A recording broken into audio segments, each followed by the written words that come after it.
Hey, it is Darren, and I am coming to you from Griffintown in Montreal, where I live. Just several hundred feet away, I guess, from where I live on the other side of the Lachine Canal, just passing by a volleyball court here, one of the many beautiful parks along the canal. Just watching my feet because I haven't done a walking and talking video in quite some time. And there are definitely more people out and about walking, but you know, here's this Anglo speaking on his camera. But then isn't everybody always seemingly talking to themselves with headphones in these days? Movement and wellness. I used to do this a lot, these videos, walking, talking, off the cuff, or just, you know, preparing a few notes, and I've got some notes here with me. I think really well while I'm moving. It's just a part of who I am, I guess, having grown up a little bit labeled ADHD and figured out how to manage that. But moving and thinking, I have a lot of clarity. I may go off on a long tangent, but here we are. So I published an article this week. I am just crossing the pathway with cyclists and such. And I quoted a verse or a chapter from the Tao Te Ching, chapter 9, the Stephen Mitchell translation, do your work, then step back. The only path to serenity. That's the last two lines. Do your work, then step back. The only path to serenity. It's this idea of when is enough, enough. And the avoidance of getting trapped in perfection or too much polish. You know, there's nothing wrong with polish. There's nothing wrong with making something really beautiful and shiny, to use metaphors. Taking the time to, if you're doing woodworking, to use a metaphor, to just get various degrees of sandpaper that are finer and finer, so that when you touch the wood with your hand, it's almost cold because it's so smooth, right? But the problem with polish and perfection is that, you know, if you don't know when is enough, you won't know when to stop. That's what holds a lot of people back from doing whatever it is they want to accomplish. And I want to associate this with your dream.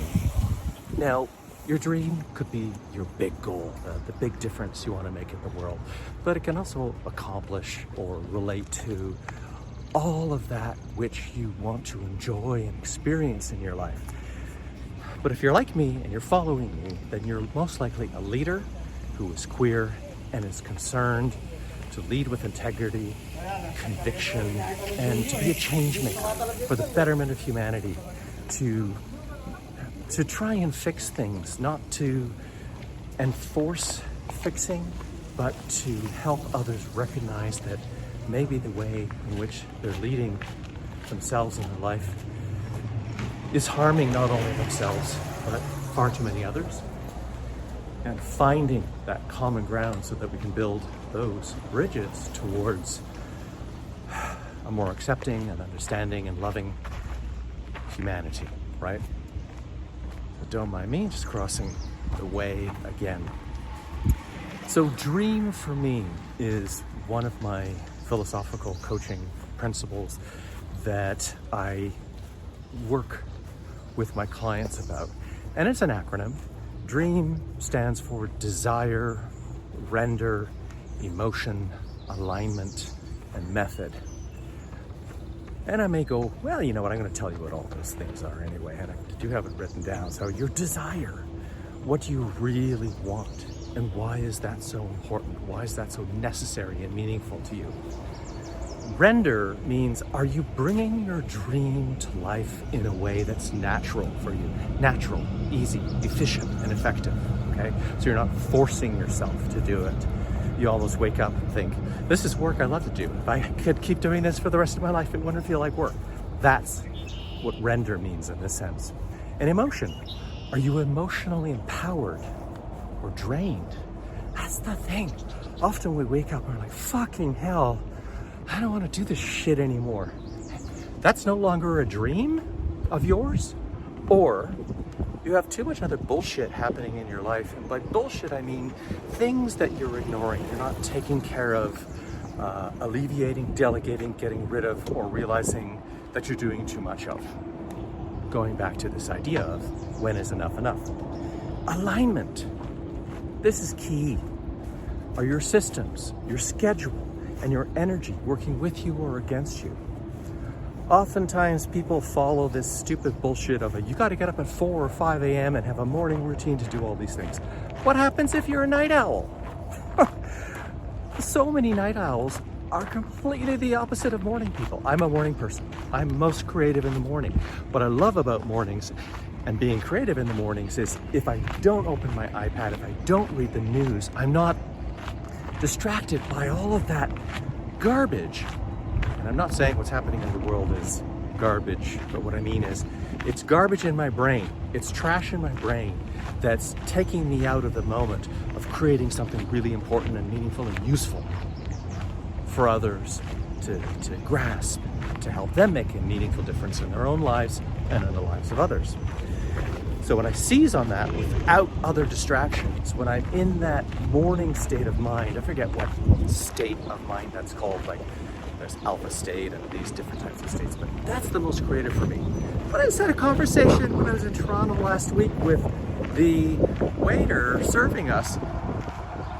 And of course, he's more of a late night person because they work late. So he's like, yeah, after hours, like 2, 3 o'clock in the morning, that's when I'm most creative. I'm up for a couple of hours making my thing. Amazing. And finally, M for method. Do you have a sustainable self-care approach to your dream? That's kind of all of the above. Like, do you know when you do what kind of work, what day of the week, what time of the day? So at the moment, my Mondays are dedicated to creative output, to creativity. Why was I having trouble saying that word? I'm gonna turn around and head back here. And why? Because I've had the weekend to rest. I've had the weekend to say, enough, recover, take care of yourself. Even if I'm doing something like this is a Saturday, but I really wanted to start some videos. I really wanted to get back into this walking, talking, thinking aloud, recording, off the cuff, giving you a little bit of additional information, a very personal perspective, a very lived perspective. So Monday, I wake up and I'm ready. Nothing else is in my way. No appointments. Nada. Like, if I'm going to take appointments, it's in the afternoon. Because I can sometimes get up, do my morning business, have my coffee, go to the bathroom, have some water. And besides making breakfast and eating it, I can literally go till 11:30 or noon many days. Just so I've dropped right into flow state. Because I've primed my environment. I've got rid of all the bullshit and the distractions so that I won't be thinking about anything else other than the task I've prepared myself, or tasks I've prepared myself to do, specifically writing or creative output tasks. And just a note, part of my method is I thought about those things the day before. I prepared some of them. I created some outlines. I put the ideas into my head before going to bed. Not to disrupt my sleep, but just to prime my brain for creative activity so that when I get up, I don't have to spend a distracting, willpower draining energy determining what it is I'm going to do. I already know. I already know is a kind of enough. I already know how to do my work and then step back. So the Sunday night, as I cross the path again so I don't get hit by a bike, on the Sunday night I do my work, which is preparation, priming the creative brain, and then I step back because I've done enough. Monday for the whole morning till between breakfast and lunch, or between getting up and lunch, is solid, but it's not forced. It's a fluid? It is a flowing, creative, natural state for me. Now, coming back to dream as the word, my dream life, my dream business, That's how I'm creating it. There are many other strategies, of course, in my coaching philosophy, but when it comes to the dream principle, it's those 5 elements, right? My desire, how I render that desire, my emotional state, my alignment with all of those things, and then my method to pull it all together in a clean, natural, authentic, free sort of way, so that I can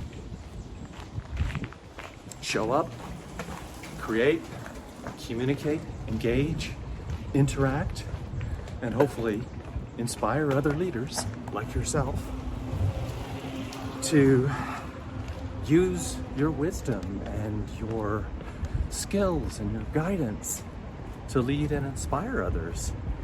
Those people who are waiting to hear from you, for you to make a difference. What do you think?